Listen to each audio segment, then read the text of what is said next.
My name is Robert McAtee, Okay. and I have an animated film in this festival. It's called It's Up, It's Down. Ooh, it's up, it's down. What's going up and what's going down? It's a good question. Well, it's about a guy who is at a very low point of his life, and he's trapped in a moment of time. It's pretty, and the special thing about this animated film is it's done by 3 different animators with 3 different styles. Okay. And it follows one guy. It's one long monologue, pretty much, and it starts off with one animator that was from local, Nathan Anderson, and he actually used an action figure as the guy, and he burns it, he freezes it. It's really cool. I actually animated the second portion, which is hand drawing and all that. The third one was done by a guy in Spain, and it's stop motion, it's claymation. So Nice. it's really interesting to go from one to the other to the other. And it's raw. There's some foul language. It's not for kids. Okay, I'm in. I'm there. But it's pretty honest and true and morning. Okay, well, thank you, and have fun tonight. Thanks. Tell us what project you have here and how you're involved in the festival. I play the lead in a short film called The Learning Curve, directed by Scott Erickson, who is right behind you.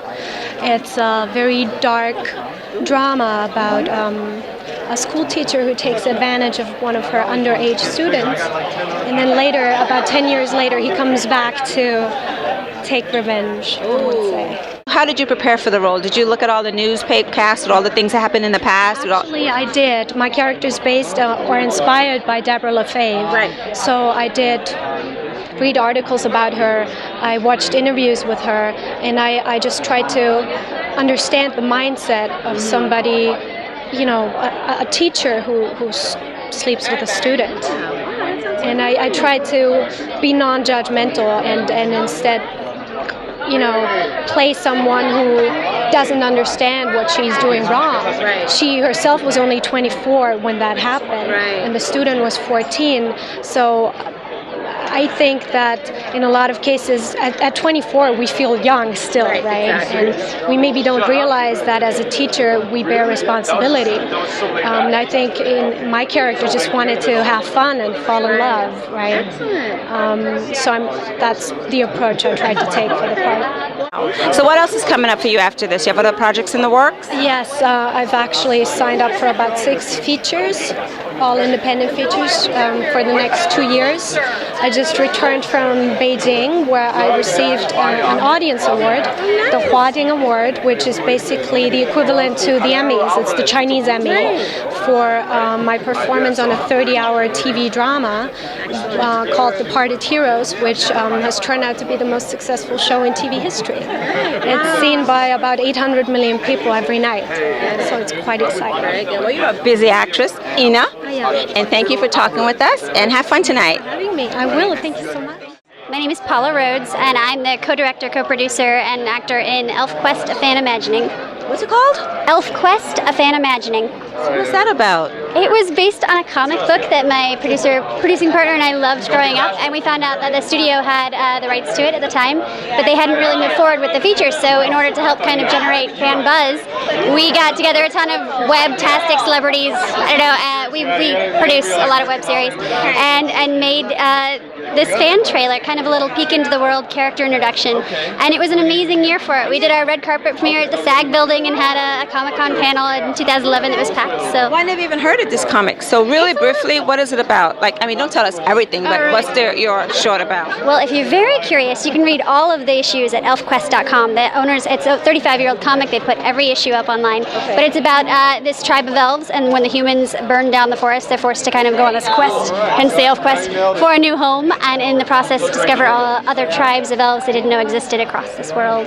But it's a really lovely, amazing comic, and I probably screwed myself as far as being a very tall individual because I always wanted to grow up and be an elf, and now I have. So it's been a wonderful journey. Well, that's great. So thank you so much for talking to us. I can't wait to see it. And have fun tonight. Thank you. You too, guys. Thanks.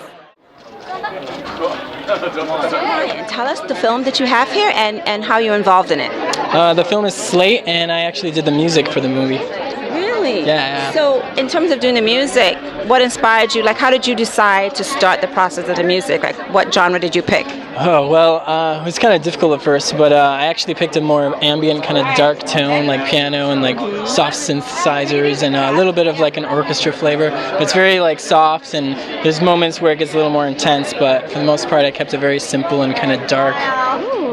So it's got a cool vibe to it. So when you're doing music, do you think about this music 24/7? You wake up with the music in your head and... I do. It's aggravating sometimes because, especially with the deadlines, it's like, what am I going to do? But it all comes together kind of at the last minute, and the rest of the time I'm pretty much just worrying, like what's going to happen, So what's coming up for you next? I'm actually working on a feature film called The Runner by Christopher Dolphin, so that'll be cool. All right, well, I can't wait to hear dark, moody kind of music. Thank you so much for talking with us. Thank you.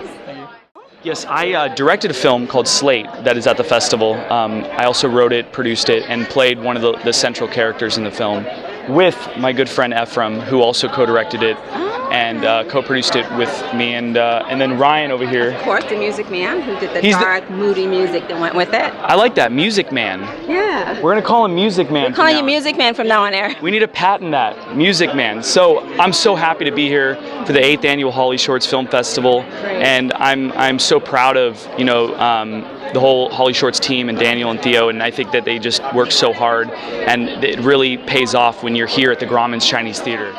And now this is your first, second, third project? Well, I was an actor for 7 years, and then I started writing a lot, then I started producing, and then I decided I wanted to get into directing, so I wrote a character, a gay hustler, and I decided to play the character, the central character, and so that kind of made me realize I wanted to kind of stretch myself as an actor. Okay. And what that did is it made me realize I want to move into a whole new career, which is focusing specifically on directing and producing movies, feature-length films. And so right now I'm working on shorts, but the goal is to eventually start directing studio films, and just that's what I do, you know what I mean? So I'm learning my craft, and I just love making movies. All right, so Ephraim, what was your role? My role, I co-directed with Eric Labar here, co-produced, co-starred. Yeah, we did everything. Code everything. Yeah, I love it. We're a team. Like he and I, like we've been working together for quite some years now, and we started out as actors both together on the project, some independent student thing or whatever a long time ago, and we just kept in contact over the years, and we just became really good friends from that, and we just we're both creative people,